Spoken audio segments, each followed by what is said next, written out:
Olá a todos, meu nome é Dânia Fiorin Long, sou advogada, especialista em Direito do Trabalho e Direito Sindical, sou professora universitária nos cursos de graduação e pós-graduação, ministrando aulas em Direito Individual do Trabalho, Direito Sindical e Processual do Trabalho. Agora, hoje nós vimos aqui continuar o nosso curso de Direito Sindical, essa é a nossa terceira aula, né? E falaremos hoje sobre negociação coletiva. Lembrando a última aula, né, nós falamos sobre dos sindicatos, que os sindicatos são compostos pela diretoria, é composto pelo Conselho Fiscal, pela Assembleia. O sindicato é um sujeito de direitos e de deveres e tem como finalidade a representação de toda a categoria. O sindicato, falamos também do sistema de custeio, das contribuições sindicais, assistenciais, confederativas e associativas. Nós temos hoje aqui nos acompanhando os alunos Rebeca, Zamber e Fabiana, né? E passamos aqui para vocês nossa aula. Havendo dúvidas, vocês podem encaminhar e-mails para saberdireito@stf.jus.br. Lembrando que quando vocês encaminharem os e-mails, não deixem de citar o nome do curso e o nome do professor. Então, vamos iniciar a nossa aula de hoje falando sobre negociação coletiva. Quando nós falamos sobre negociação coletiva, a ideia é o quê? A ideia, ela vem da negociação entre os dois grupos, empregados de um lado e empregadores de outro. São sujeitos que são colocados para conviver juntos com interesses antagônicos. Porque se formos pensar, o que o trabalhador quer? Ele quer uma jornada menor com um salário maior. E o empregador quer uma jornada maior com um salário menor. Começa aí o antagonismo de interesses. E eles precisam conviver para que se mantenha a própria indústria, o próprio meio de produção. Esse conflito que eu trago para vocês hoje, esse estudo, eu estou tratando do conflito coletivo. Então, é um interesse, vocês observem, dos grupos, dos trabalhadores e empregadores, enquanto grupos, e não o indivíduo única e exclusivamente.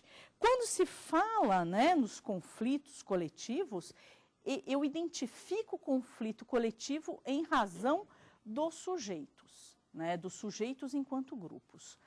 Agora eu venho numa outra linha, quando a gente fala qual é as modalidades que a doutrina traz sobre a solução de conflitos.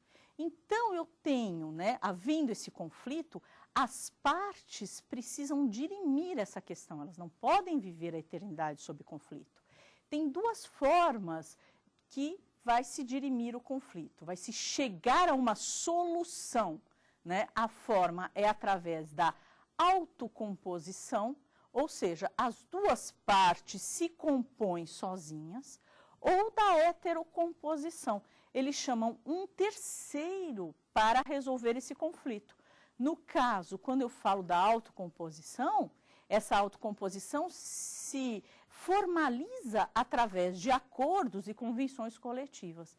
E quando se fala da heterocomposição, ela pode se dar através do judiciário, através de uma sentença normativa, ela pode se dar através de uma arbitragem, né? Então, aí teríamos a heterocomposição. Alguns doutrinadores mencionam a autodefesa como forma de solução de conflitos.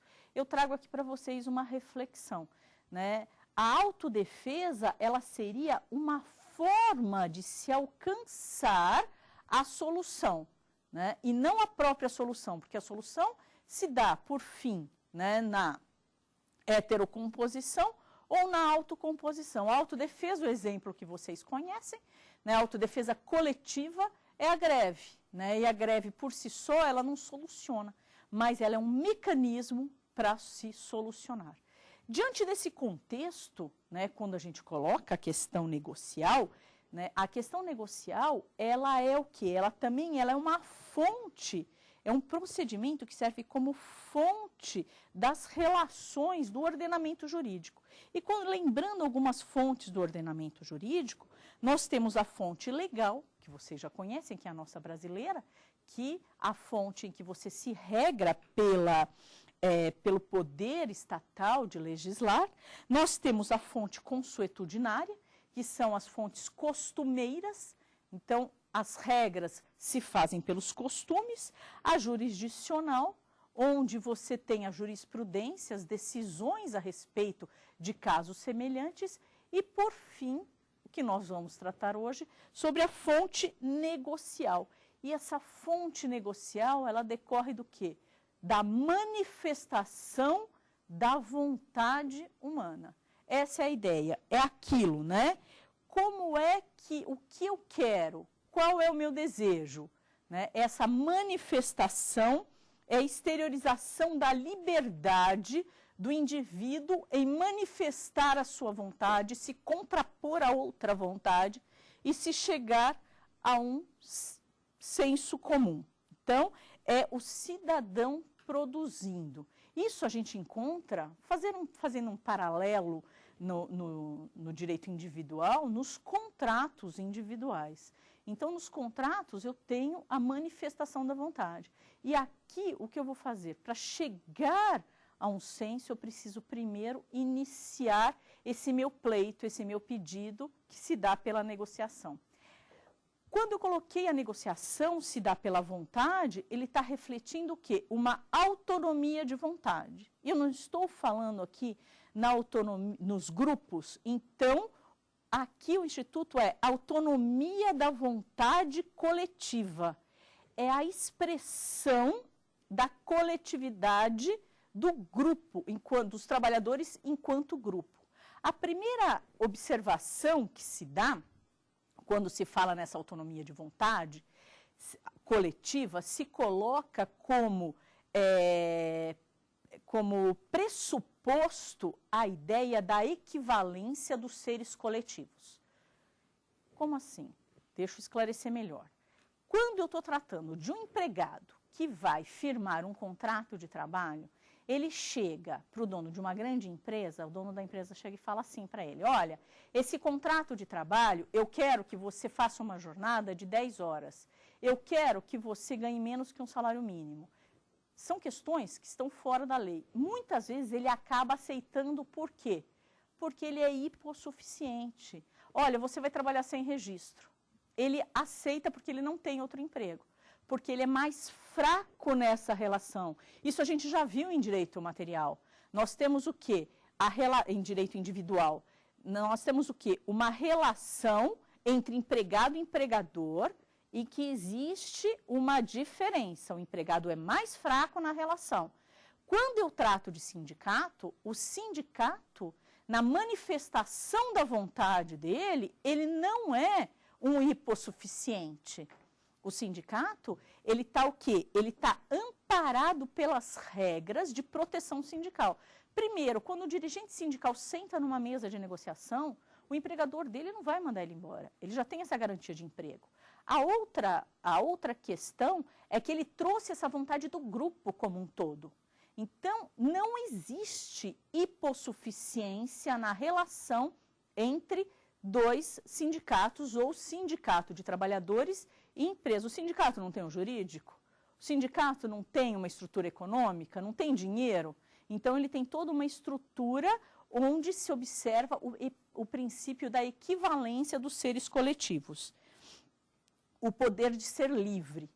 Então, o sindicato, ele tem que estar livre para poder negociar. Livre significa, eu criei meu sindicato, eu vivo sem a interferência do Estado, sem a interferência dos empregadores, sem a interferência de terceiros. Então, eu posso negociar porque eu não estou dependendo ou sendo ameaçado por alguém, né? O outro princípio da autonomia da vontade coletiva é a existência sem intervenção estatal.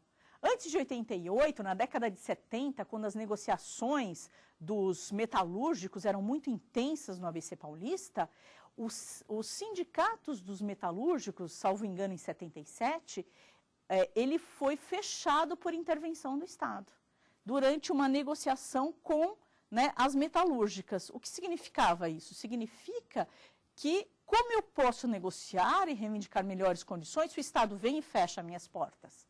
Então, a autonomia da vontade coletiva se expressa também nessa liberdade. E a própria lei, a Constituição Federal, reconhece no seu artigo 7º 26, o quê? Ele reconhece os acordos e convenções coletivas. Então, eu tenho não só o poder de negociar, o resultado dessa negociação é reconhecido constitucionalmente, gerando efeitos. Além disso, o artigo 8º 6, que nós já lemos, diz: é obrigatória a presença dos sindicatos nas negociações coletivas. Mais uma vez, eu tenho o que aqui? Eu tenho a força, né, dos sindicatos para negociar. Lembrando que ele negocia o interesse da categoria. O interesse da categoria. Então, qual é o escopo dessa negociação? Qual é o conteúdo? Né? A negociação, ela tem como finalidade criar novas regras para a categoria, além de melhoria das condições de trabalho e melhorias das condições sociais, além das regras que já existem na lei. Observem bem o caput do artigo 7º da Constituição Federal. Ele diz: são direitos dos trabalhadores urbanos e rurais, além de outros que visem a melhoria de sua condição social. Então, eu tenho ali no artigo 7º uma jornada de trabalho de 8 horas diárias, 44 horas semanais. Eu posso fazer um acordo coletivo fazendo o quê? Reduzindo essa jornada. Estou indo contra a Constituição? Não. Eu estou trazendo uma melhoria na condição. Eu pego o mínimo que tem a lei e vou trazendo melhorias. E as negociações, quando são feitas por categoria, vocês observem o quê? Que elas tratam de algumas especificidades. Então, algumas categorias, por exemplo, composta em sua maioria de mulheres, qual que é o interesse? O interesse é ter uma garantia de emprego além da que a lei dispõe para a gestante, além do que a lei dispõe. Então, enquanto uma categoria composta, né, em sua maioria de homens, não aconteceria. Eu vou dar, não é questão de ato discriminatório, mas eu coloco, por exemplo, o sindicato dos estivadores, né, o pessoal que trabalha. Né, os estivadores é composto na maciça maioria de homens, o que não interessaria para eles uma negociação coletiva visando a estabilidade da gestante. Então, essas negociações coletivas, elas visam muito a necessidade pontual daquelas categorias que o sindicato está representando.